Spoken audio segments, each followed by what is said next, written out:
ایھا الذین آمنوا کتب علیکم الصیام، اے ایمان والو تم پہ روزے فرض کیے گئے ہیں جیسے کہ تم سے پہلے لوگوں پہ بھی فرض کیے گئے تھے۔ ہم سے پہلے کن پہ فرض کیے گئے تھے؟ دو آسمانی مذاہب اسلام سے پہلے گزر چکے ہیں، جن میں جو مذاہب باقی ہیں ان میں سب سے قدیم یہودی اور اس کے بعد عیسائی۔ اچھا، آپ انٹرنیٹ پہ سرچ کریں گے تو قدیم مذہبوں میں جو ہندو مذہب یا بدھسٹ، یہ قدیم شمار ہوتے ہیں کہ بہت پرانی تاریخ ہے ان کی، لیکن قرآن کا یہ دعویٰ ہے کہ سب سے قدیم مذہب وہ اسلام ہے۔ کان الناس امۃ واحدۃ، لوگ ایک ہی امت میں تھے، فاختلفوا، انہوں نے اختلاف کیا، حق سے انحراف کیا۔ جو انسانیت کی ابتدا شروع ہوئی ہے وہ ایک دین سے شروع ہوئی ہے، بعد میں اس دین سے انحراف کیا لوگوں نے تو بت پرستی کو اور شرک کو سوسائٹی میں پروموٹ کیا۔ تو ایک قوم تھے اصل میں، آدم علیہ الصلاۃ والسلام، اماں حوا، وہ کس دین پر تھے؟ توحید پر۔ اگر ہم آبادی کو یوں لے کے جائیں نا، ایسا ایک اور خرید لیں، جو چیز اچھی ہو نا وہ دو چار ہونی چاہیے، سمجھنے والے سمجھ گئے کیا کہنا چاہتے۔ قرآن کہہ رہا ہے فَانكِحُوا مَا طَابَ لَكُمْ، جو عورتیں تمہیں پسند آئے ان میں دو دو تین تین چار چار سے کرو۔ تو پہلی پسند آئے تو پھر دوسری کرو۔ لوگ کہتے ہیں پہلی میں خرابی کیا ہے کہ ہم دوسری کریں، تو اللہ میاں نے کہا ہے کہ پہلی پسند آئے تو پھر دوسری بھی پسندیدہ ہو۔ پہلی میں خرابی ہے پھر تھوڑی، اگر آپ کہیں دوسری شادی کے لیے جائیں وہ بولیں پہلی میں کیا خرابی ہے، تو آپ کہیں اگر خرابی ہوتی پھر تھوڑی کرتا میں۔ خرابی نہیں ہے تو اللہ میاں نے کہا ہے کہ جو پسند آئے اس سے کرو۔ تو پہلی بھی پسند آئی تھی اس لیے اس سے کری، اب دوسری بھی پسند آ رہی ہے اس لیے اس سے کرو۔ یہ خیر رمضان سے ہٹ کے کچھ باتیں، یہ باتیں شوال میں کرنے کی تھیں، لیکن چلو ہاں۔ تو آپ نیٹ پہ سرچ کریں گے تو قدیم مذاہب میں جو آئے گا نا وہ کیا آئے گا؟ بدھسٹ۔ تو دیکھو یہ جو انٹرنیٹ کی تحقیقات ہوتی ہے نا، یہ سائنسدانوں کی جو ہسٹری کی تحقیقات ہوتی ہیں، بعض تحقیقات ایسی ہوتی ہیں کہ اس میں ریسرچ اور تحقیق کا مطلب یہ ہوتا ہے کہ ہم جہاں تک مطلع ہو سکیں، یعنی جو ابھی لٹریچر ہمارے پاس موجود ہے اس لٹریچر کو دیکھا جائے تو قدیم مذہب کون سا ہے؟ بدھسٹ ہے یا ہندوازم ہے، جو لٹریچر موجود ہے۔ کیونکہ ظاہر ہے یہودی مذہب شروع ہوا موسیٰ علیہ السلام سے، تو موسیٰ علیہ السلام کی تاریخ تو ابراہیم علیہ السلام کے بھی بہت بعد کی ہے نا، اس سے پہلے کا لٹریچر وہ بھی یہودیوں کے پاس ہوگا، لیکن اور زیادہ قدیم جائیں گے تو لٹریچر مارکیٹ سے شارٹ ہے۔ لیکن بت ہمیں ملتے ہیں کھدائی کے دوران، یہ جی 10,000 سال پرانا بت نکل آیا کہیں سے، 12,000 سال۔ تو یہاں سے پھر جو ہسٹری لکھنے والے لوگ ہیں ان کو دھوکا ہوتا ہے، وہ سمجھتے ہیں قدیم کیا ہے، یہ بدھزم جو ہے یا ہندوازم یا بت پرستی کسی بھی نام سے ہو یہ قدیم ہے، حالانکہ ایسا نہیں ہے، کیونکہ جو پرانے صحیفے جتنے تھے وہ نئے صحیفوں میں ضم ہو گئے ہیں۔ تو ایک چیز تک بعض دفعہ لوگ پہنچ نہیں پاتے تو یہ دعویٰ کر دیتے ہیں کہ یہ ٹھیک ہے، یہ بہت غلط طریقہ ہے، یہ بہت غلط طریقہ ہے۔ ہونا یہ چاہیے کہ ریسرچ اور تحقیق میں یہ کہا جائے کہ ہماری معلومات کی حد تک جو اب تک ہمارے پاس وسائل اور ذرائع ہیں اس کے مطابق یہ کہا جا سکتا ہے، اس سے آگے کا ہم دعویٰ نہیں کر سکتے۔ لیکن آج منجن بکتا نہیں ہے جب تک آپ کسی چیز میں یقین کے ساتھ دعویٰ نہ کریں، سمجھتے ہو؟ یہ ہماری قوم کا نا ایک بہت بڑا المیہ ہے، یہ ہر جگہ نظر آئے گا آپ کو، یہ گوروں میں بھی ملے گی یہ چیز آپ کو۔ جب تک یقینی طور پر کسی چیز کا دعویٰ نہیں کر دے بات چلتی نہیں ہے مارکیٹ میں، سوسائٹی میں۔ تو آپ یہ دعویٰ، میں نے جو زیادہ پڑھے لکھے لوگ دیکھے ہیں وہ ہمیشہ کسی چیز کے بارے میں جب دعویٰ کرتے ہیں تو مے بی، کیا کہتے ہیں؟ امکان ہے۔ بڑے ڈاکٹر سے جب آپ ملیں گے نا تو ڈاکٹر صاحب اس دوا کے یہ سائیڈ افیکٹ ہیں، پاسبل ہیں، سنا ہے اس دوا کا بہت فائدہ ہے، ہاں ہم نے بھی سنا ہے۔ زیادہ بڑے بڑے دعوے نہیں کرتے۔ جو اناڑی حکیم ہوگا، اناڑی ڈاکٹر ہوگا، جب دعویٰ کرے گا ایسا جیسے بہت ہی جب تک آسمان کی بلندیوں تک نہیں لے جائے گا کسی چیز کو تو اس وقت تک ایسا لگے گا کہ یہ تحقیق ہی نہیں ہے. تو یہ خوب سمجھ لیں, قرآن نے یہ دعویٰ کیا ہے کان الناس امتا واحدہ, لوگ اصل میں ایک مذہب پہ تھے, اس کے بعد اس صحیح مذہب سے لوگوں نے اختلاف کرنا شروع کیا ہے. اور وہ صحیح مذہب کیا تھا؟ توحید. ویسے بھی عقل سے اگر دیکھا جائے تو دیکھو یہ جو آج لوگوں کی آبادی ہے 6 ارب کے قریب قریب آبادی ہے. آپ جب اسکول میں نہیں پڑھتے تھے کراچی میں تو گراف بنایا کرتے تھے نا,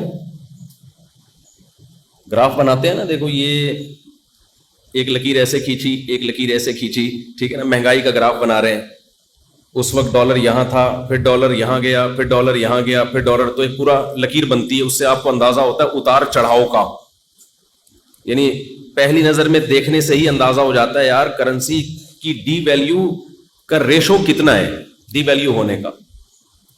تو اسی طرح یہ جو انسانوں کی آبادی ہے نا 6 ارب, اس کا اگر ہم ماضی کی طرف جاتے ہیں تو مجھے ایک بات بتاؤ, یہ آبادی بڑھ رہی ہے یا کم ہو رہی ہے؟ بولو نا. ابے پاسٹ کی طرف, ماضی کی طرف ہم جاتے ہیں تو بڑھ رہی ہے یا کم ہو رہی ہے؟ کیا کوئی یہ دعویٰ کر سکتے ہیں آج دنیا میں 6 ارب ہے تو 100 سال پہلے 12 ارب تھے یا 7 ارب تھے؟ کوئی پاگل ایسا پیدا ہوا دنیا میں؟ کچھ چیزیں ایسی ہوتی ہیں فیوچر کو دیکھ کے آپ پاسٹ کا پتہ لگا لیتے ہو. فیوچر کو دیکھ کے کس کا پتہ لگا لیتے ہو؟ پاسٹ کا. ایک گاڑی کی اسپیڈ ہے, ایکسلریٹر جو ہے اس کا, جس کو اردو میں اسرا کہتے ہیں, اسپیڈ بڑھنے کا جو ریشو ہوتا ہے نا, آپ نے اس کے میٹر کو دیکھ کے اندازہ لگایا کہ اس کا ایکسلریٹر ریشو جو ہے یا ریٹ جو ہے اتنا ہے, اور یہ بھی دیکھ رہے ہو کہ یہ چینج نہیں ہو رہا.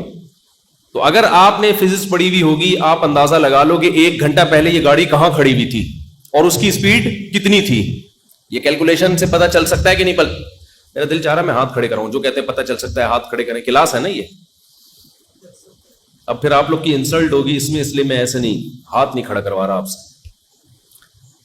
تو بتاؤ اس ایکسلریٹر ریٹ کو دیکھ کر, ریشو کو دیکھ کر اندازہ ہو جائے گا نا ایک فزکس جاننے والے کو کہ یار یہ اسپیڈ اس کی فی الحال اتنی ہے اور میٹر اوپر جانے کی رفتار اتنی ہے. تو اس کا مطلب جب ہم پاس کی طرف جاتے ہیں تو اتنے کلومیٹر پہلے یہ گاڑی فلانے اڈے پہ تھی اور اس کی اسپیڈ کیا تھی, اتنی تھی. وہ اندازہ لگا لیتا ہے نا. تو اب مجھے ایک بات بتاؤ, ہم ماضی کی طرف جاتے ہیں تو آبادی بڑھتی بھی نظر آ رہی ہے یا کم ہوتی بھی نظر آ رہی ہے؟ آپ کہو گے یہ رمضان پہ بیان ہو رہا ہے, یہ فزکس کے اصول سمجھائے جا رہے ہیں. بھائی ہمارا اسٹائل ہی یہی ہے, سننا ہے سنو, نہیں تو پتلی گلی سے نکلو. کچھ کانسیپٹ کلیئر کرنا ضروری ہے اس زمانے میں. تو جس طرح سے یلغار ہوتی ہے نا فتنوں کی, اس کا جواب اسی اسٹائل میں دیا جاتا ہے. سمجھتے ہو گے نہیں سمجھتے؟ جو فتنوں کی یلغار اب چلو زیادہ نہیں جاتا میں آگے. اچھا, تو پاس کی طرف جب جاؤ گے آپ تو آبادی بڑھتی بھی نظر آ رہی ہے یا گھٹتی ہوئی؟ دنیا میں کوئی ایسا پاگل پیدا ہوا جو یہ کہتا ہے کہ 200 سال پہلے آبادی کا ریشو 7 ارب تھا, بعد میں دھماکوں سے کیا ہوا ہے, کم ہوا ہے؟ نا نا نا نا. جتنا ماضی میں جائیں گے گروتھ ریشو تو خیر بڑھ رہا تھا, لیکن آبادی کا ریشو کم ہوتا چلا جائے گا. آبادی کم ہوتے ہوتے اب جو ہم گراف بنائیں گے, آپ نے گراف بنایا, ایک لکیر ایسے کھینچی, ایک لکیر ایسے کھینچی آپ, ٹھیک ہے نا. اسکول میں نہیں کھینچی, پڑھتے نہیں ہے نا اسکولوں میں. تو اب آپ اوپر سے نیچے لکیر لانا شروع کرو گے, ٹھیک ہے نا. 6 ارب تھے, 100 سال پہلے گئے, فرض کر لو 5 ارب, فرض کر لو, اتنے نہیں تھے, اس سے بھی کم تھے, بلکہ اور بھی کم تھے. اور نیچے ہوتے ہوتے ایک 0 پوائنٹ آئے گا کہ نہیں آئے گا؟ اس میں کہیں بندر آ جائے نا تو میرا نام بدل دینا. بس یہ میں کہنا چاہ رہا تھا. سمجھنے والے سمجھ گئے. یہ اتنی تیزی سے پیچھے گراف جائے گا نا کہ آپ کو تھوڑے ہی عرصے پہلے آبادی کتنی نظر آئے گی؟ 0. اس کے لیے اربوں سال پیچھے جانے کی ضرورت نہیں ہے. دیکھو 1 سے 2 ہونا اس میں زیادہ ٹائم نہیں لگتا, 2 سے 4 ہونے میں زیادہ ٹائم نہیں لگتا. لیکن جتنا ٹائم 1 سے 2 ہونے میں لگا ہے نا, 2 سے 4 ہونے اور 4 سے 8 ہونے میں اس سے کم ٹائم لگتا ہے. ہم بچپن میں ایک سوال پوچھا کرتے تھے کہ یہ جو شطرنج میں نے بہت کھیلا ہے بچپن میں, اللہ معاف فرمائے, کوئی کھیلنے کی چیز نہیں ہے, ٹائم ویسٹنگ ہے. شطرنج کھیلنا صرف فقہا کے نزدیک اس شخص کے لیے جائز ہے جس نے کوئی جنگی کمانڈر ہو اور جنگی چالیں دشمن کی سمجھنا یا اس میں مہارت پیدا کرنا چاہتا ہو. ورنہ ایسے کھیل جس میں آپ کا دماغ لگ رہا ہے نا, وہ کھیل اس لیے ناجائز ہیں کہ کھیل کھیلا جاتا ہے دماغ کو فریش کرنے کے لیے, تاکہ دماغ مفید کاموں میں استعمال ہو. اور آپ نے کھیل میں ہی دماغ کھپا کے ختم کر دیا تو مفید کام کے قابل نہیں رہا. کھیل کھیلے جائیں گے فزیکل ایکٹیویٹی, جو دوڑ رہے ہیں, بھاگ رہے ہیں, فٹ بال کھیل رہے ہیں, ہاکی کھیل رہے ہیں, اس طرح کی چیزیں, تاکہ دماغ فریش ہو. پھر دماغ کو آپ اچھے کاموں میں لگاؤ. دماغ ہی آپ نے شطرنج میں 6 گھنٹے ضائع کر دیا تو بچا کیا ہے آپ کے پاس؟ تو تھک گئے نا آپ. تو ٹائم ویسٹ کرنا اچھا کام نہیں ہے. ہاں, کسی جنگی کمانڈر کے لیے جس کو دماغ کو کے زنگ کو اتارنا ہے, یہ چند لوگوں کو اس کی ضرورت ہوتی ہے. خیر, تو شطرنج کے جو ڈبے ہوتے ہیں نا, ڈبے, ہم بچپن میں ایک واقعہ سنایا کرتے تھے کہ ایک بادشاہ کسی وزیر سے خوش ہوا. وزیر بڑا عقل مند تھا نا, تو بادشاہ نے اس سے پوچھا کہ تو مانگ, کیا انعام مانگتا ہے؟ جو مانگے گا میں تجھے دوں گا. وزیر بڑا ہوشیار تھا. وزیر نے کہا کہ حضور شطرنج, ہاں سوری, یہ وزیر تو تھا جس نے شطرنج ایجاد کیا تھا. بادشاہ نے خوش ہو کے, یار تو نے ایسا خاندانی کھیل جس میں ٹائم اتنا زبردست ضائع ہوتا ہے تو نے ایجاد کیا, بہرحال ذہانت تو ہے نا, تو مانگ کیا مانگتا ہے؟ وزیر بڑا عقل مند تھا. اس نے کہا کہ شطرنج کے جتنے خانے ہیں نا, کتنے ہوتے ہیں میں بھول گیا ابھی, 64. تو پہلے خانے میں تو ایسا کر, 1 سکہ رکھ یا 1 درہم, دوسرے میں اس کے ڈبل, تیسرے میں اس کے بولو ڈبل, چوتھے میں اس کا بھی ڈبل, 5ویں میں اس کا بھی ڈبل. تو بس 64 خانوں تک یہ کر دے. بادشاہ نے کہا یہ کیا یار, 2 4 8 16 اس طرح کر کے میں 64 خانے کمپلیٹ ہو جائیں گے. بہت چھوٹی چیز مانگی ہے تو نے یار, کوئی بڑی چیز مانگتا. اس نے کہا کر کے تو دیکھ, کر کے تو دیکھ. دیکھو کون سا واقعہ مجھے بچپن کا اس موقع پہ یاد آیا ہے. تو وزیر نے کیا کیا, بادشاہ نے کیا کیا, 1, پھر 2 سے پھر تیسرے میں 4, چوتھے میں 8, 5ویں میں 16, چھٹے میں 32, 7ویں میں 64, 8ویں میں 128. ہوتے ہوتے چند خانوں تک پہنچتے ہی لاکھوں, پھر کروڑوں, پھر اربوں, پھر ڈبل ہوتا چلا جا رہا ہے نا. ایک خانہ بادشاہ کو ڈپریشن کو بڑھانے کا. 63ویں خانے پر جب پہنچا تو اربوں میں پہنچ چکی تھی رقم, اور 64 کا مطلب جتنی ارب ہے اس کو اب ڈبل. تو وہ ایک خانہ بادشاہ کو اندازہ ہو گیا کہ یہ میرے خزانے خالی کرنے کے لیے کافی ہے. یہی آبادی کے ساتھ ہوتا ہے. نہیں, یہی بات سمجھ میں, جب آدم علیہ السلام آئے تھے تو ڈبل ہو گئے, ٹھیک ہے نا, پھر اگلی نسل میں 4 ہو گئے, اگلی میں 8. تو اب جو آبادی پہنچی ہے نا, اب جب یہ ہر ایک کے ہاں ولادت ہوگی, 2 بچے پیدا ہوں گے ہر ایک کے ہاں, تو اس کا مطلب 6 کے کتنے ہو جائیں گے, یا 4 بچے, 8 بچے, جو آبادی ڈبل کتنے بچوں پہ ہوتی ہے مجھے نہیں پتا, اور ہمیں پتہ لگانے کی ضرورت بھی نہیں ہے. ہمارا یہ کانسیپٹ ہی نہیں ہے نا. ہم تو خدا پہ ایمان لانے والے لوگ ہیں. ہم کہتے ہیں انسان اپنے علاوہ کی نسل کو کنٹرول کر سکتا ہے, لیکن انسان کو انسان پر اتنی قدرت نہیں ہے کہ وہ اپنی نسل کو کنٹرول کرنے کی کوشش میں لگا رہے, کیونکہ انسان سے اوپر کی جو ذات ہے نا وہ اللہ ہے.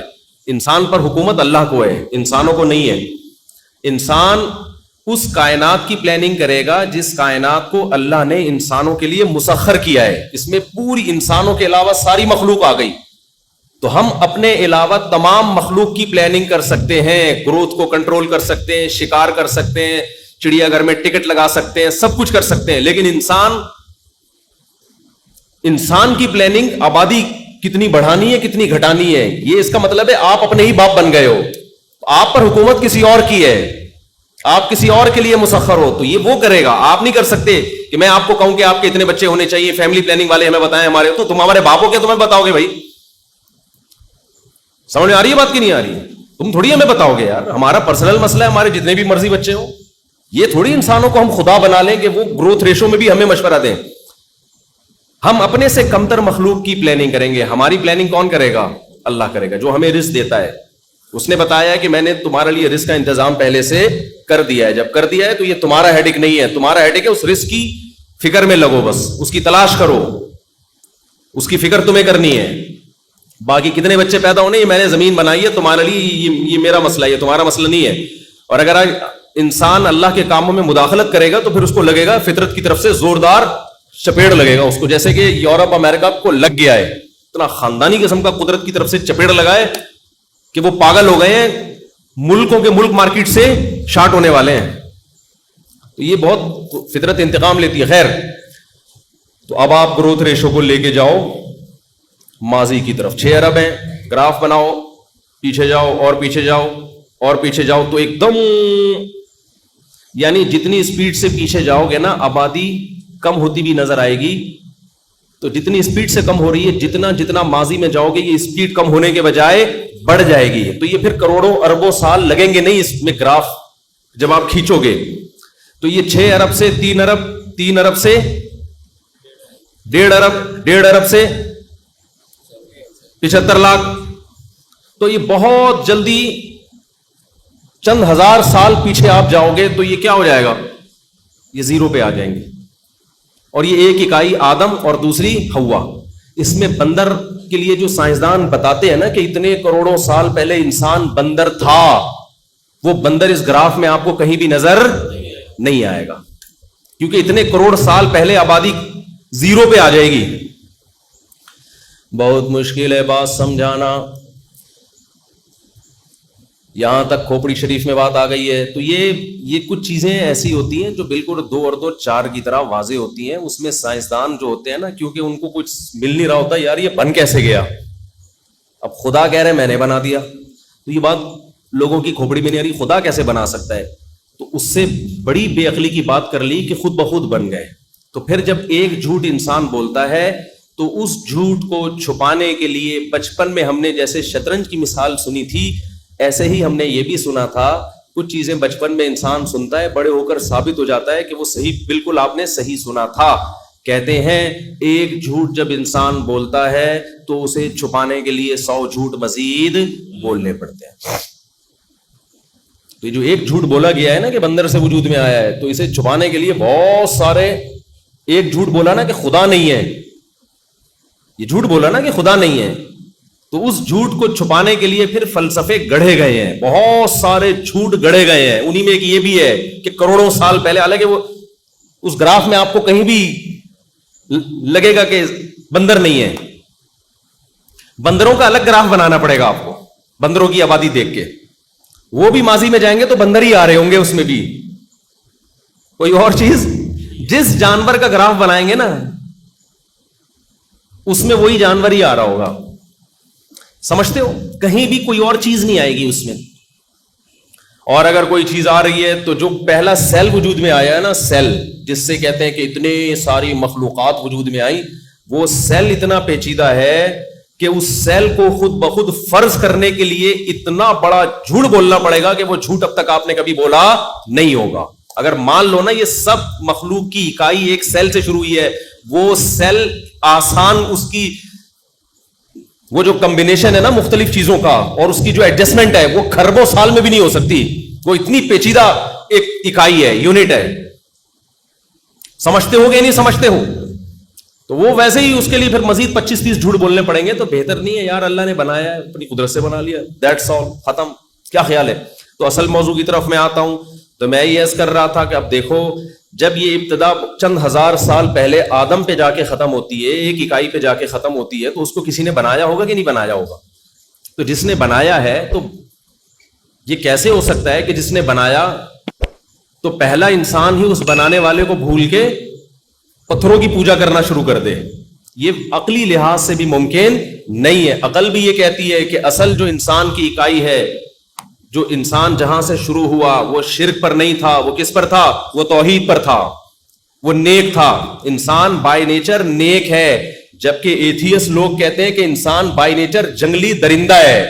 جبکہ مذہب کیا کہتا ہے؟ انسان کی جو ابتدا ہے نا، جہاں سے اس کی نیچر شروع ہوئی، وہ پیغمبر سے شروع ہوئی ہے، جو خدا کی توحید کے قائل، خدا کے حلال کو حلال، حرام کو حرام کہتے تھے، مہذب تھے. فیوچر میں جیسے جیسے ہم جا رہے ہیں، تہذیب پیدا ہونے کے بجائے کم ہو رہی ہے. ماضی کی طرف جائیں گے تو تہذیب زیادہ تھی، کم نہیں تھی. سمجھ میں آ رہی بات کی نہیں آ رہی؟ دیکھو آج کل جو تاریخ لکھنے والے جب ریسرچ کرتے ہیں نا، یہ ایک بڑا ظلم یہ کرتے ہیں کہ آسمانی مذاہب کو بیچ سے نکال دیتے ہیں. یعنی انسانوں کی ہسٹری جب بیان کی جائے گی نا، انسان کتنا جنگلی تھا ماضی میں، تو جنگل کے انسانوں کو دکھایا جا رہا ہوگا. قتل کر رہے ہیں، زنا کر رہے ہیں، عورتوں پہ ظلم ہو رہا ہے. حالانکہ یہ وہ تمام قومیں ہیں جو کسی آسمانی مذہب کو فالو نہیں کرتی، جبکہ میجورٹی کس کو فالو کرتی رہی ہے؟ آسمانی کتابوں کو. آج بھی دیکھ لو، یہود و نصارہ آج بھی دنیا میں، اور اسلام دنیا میں سب سے بڑی آبادی ہے. تو اتنی بڑی آبادی کو، اس کا مطلب یہ ریسرچ صحیح نہیں ہے. آپ اگر ماضی کی طرف جاؤ گے، آپ کو زنا زیادہ نظر آئے گا یا کم نظر آئے گا؟ بولو. کم نظر آئے گا. فیملی سسٹم مضبوط نظر آئے گا. حتیٰ کہ جو مشرک ہیں، بت پرست ہیں، ان میں بھی فیملی سسٹم تھا. میں ایک سوال پوچھتا ہوں کہ یہ فیملی سسٹم کہاں سے آ گیا لوگوں میں؟ یہ کس نے ان کو ساری قوموں کو جمع کر کے بتایا کہ میاں بیوی بن کے رہنا ہے؟ کیا یہ خود سے ہو سکتا ہے؟ گول میں اس کانفرنس ہوئی تھی؟ یا پہلا انسان جو دنیا میں آیا اس میں اتنی عقل تھی کہ اس کو پتا ہے کہ نکاح کر کے رہنا ہے ہم نے، اور آگے بچوں کی بھی شادیاں کرانی ہے، زنا نہیں کرنا؟ یہ خدا کی گائیڈنس کے بغیر ممکن، بولو، نہیں ہے. اب یہاں بھی آپ گراف کھینچو. ہم اس وقت دنیا میں دیکھ رہے ہیں زنا زیادہ ہے، پہلے زنا کم تھا. یورپ امریکہ میں بہت زیادہ زنا ہے. کیا 150 سال پہلے بھی اتنا ہی تھا؟ پہلے ان کا خاندانی نظام تھا. چائنا میں زنا پھیل گیا، کیا 100-150 سال پہلے بھی اتنا تھا؟ چائنیز بتائیں گے نہیں تھا. اب آپ زنا کے بارے میں گراف کھینچ بناؤ.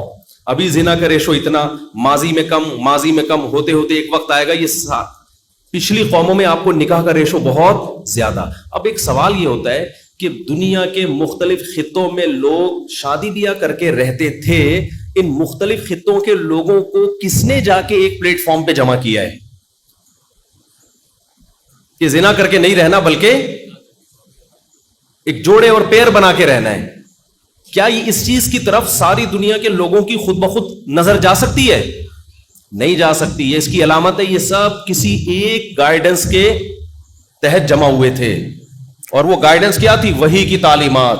تو یہ تمام کے تمام پہلے کسی پیغمبر کو فالو کرتے رہے ہیں، بعد میں آ کے ان پیغمبروں کی تعلیمات سے دور ہوتے رہے. انہی پیغمبروں نے ان کو بتایا تھا کہ زنا بری چیز ہے اور نکاح کر کے رہنا. یہ پیغمبر کی تعلیمات کے بغیر خود سے عقل ان چیزوں کی طرف نہیں جا سکتی. جا سکتی ہوتی تو اب جانی چاہیے تھی نا. کیا ہو گیا بھائی مولوی صاحب، آپ کہاں سے تشریف لائے ہیں جی؟ اچھا، کورنگی کراسنگ سے. آپ کہہ رہے ہوں گے مولوی صاحب کی کیا قصے لے کے بیٹھ گئے؟ ابھی میں آ رہا ہوں. اصل میری تمہید ہمیشہ لمبی ہوتی ہے، کانسیپٹ کلیئر کرنا ضروری ہے. تو اس سے ہی پتہ چلتا ہے بھائی، یہ جو آسمانی مذاہب ہیں، آسمانی مذاہب، خدائی تعلیمات، یہ کانسیپٹ زیادہ پرانا ہے، اور لوگ خدائی تعلیمات سے جو آزاد ہوئے ہیں، یہ آزادی نہیں ہے، یہ بعد میں آئی ہے. تو اسلام سب سے پرانا مذہب ہے. اسلام سے میری مراد توحید. ہاں، جو اس مسائل میں چینجنگ وہ تو ہر دور میں ہوتی رہی ہے نا، مسائل میں تو تبدیلی ہوتی رہی ہے ہر دور میں. تو اب جو میں نے آیت پڑھی تھی نا، اس کا مفہوم سمجھیں کہ جب سے اسلام دنیا میں آیا، یعنی آدم علیہ السلام سے توحید کا مذہب دنیا میں آیا، اور یہ مائک خراب ہونا شروع ہو گیا ہے. جب سے توحید کا مذہب دنیا میں آیا، خدائی تعلیمات دنیا میں آئی، اور وہ پہلے انسان کے ساتھ آئی ہیں، آدم علیہ السلام جن کو کہا جاتا ہے. تو اس وقت سے روزے بھی اللہ نے، بولو، فرض کی ہیں. اسی وقت سے نمازیں بھی اللہ نے فرض کی ہیں. اسی وقت سے زکاتیں بھی اللہ نے فرض کی ہیں. اسلام ان فروعی مسائل کا نام نہیں ہے جن میں آج ہم جھگڑا کر رہے ہیں. یہ تو ہر دور میں تبدیل ہوئے ہیں. موسیٰ علیہ السلام کے ہاں نماز کا طریقہ ڈیفرنٹ تھا، عیسیٰ علیہ السلام کے ہاں ڈفرینٹ تھا. روزے کا طریقہ بھی موسیٰ علیہ السلام کی شریعت میں کچھ اور, عیسیٰ علیہ السلام کی شریعت میں کچھ اور, اسلام کی شریعت میں کچھ اور. نکاح طلاق کے طریقے ہو سکتا ہے ابراہیم علیہ السلام اور موسیٰ علیہ السلام کی شریعت میں کچھ اور ہوں, ہماری شریعت میں کچھ اور. زمانہ جاہلیت میں جو ابراہیم علیہ السلام کا دین چلا آ رہا تھا اس میں کچھ اور. یہ چینجنگ تو ہوتی رہتی ہیں, اور بعض اسلام کے مسائل ایسے ہیں جو چینجیبل ہیں. خود اسلام نے ان میں لچک رکھی ہے کہ زمانے کے حساب سے وہ مسائل چینج ہو سکتے ہیں. عرف کی وجہ سے بھی بعض مسائل چینج ہو جاتے ہیں کہ بھی پہلے عرف نہیں تھا اب عرف ہے. خود سے چینج کرنا نہ شروع کر دیں آپ. پتہ چلا کہ پہلے 5 نمازیں تھی اب مصروفیت زیادہ ہے تو 4 ہو جانی چاہیے, یا پہلے لوگوں کے پیپر نہیں ہوتے تھے تو جیسے پروفیسر صاحب نے فتویٰ دے دیا کہ کل آپ کا پیپر ہے تو آپ جو ہے وہ رمضان کا روزہ چھوڑ سکتے ہیں. یہ والا چینجنگ میری مراد نہیں ہے. اب کون سی مراد ہے ایک الگ ٹاپک ہے.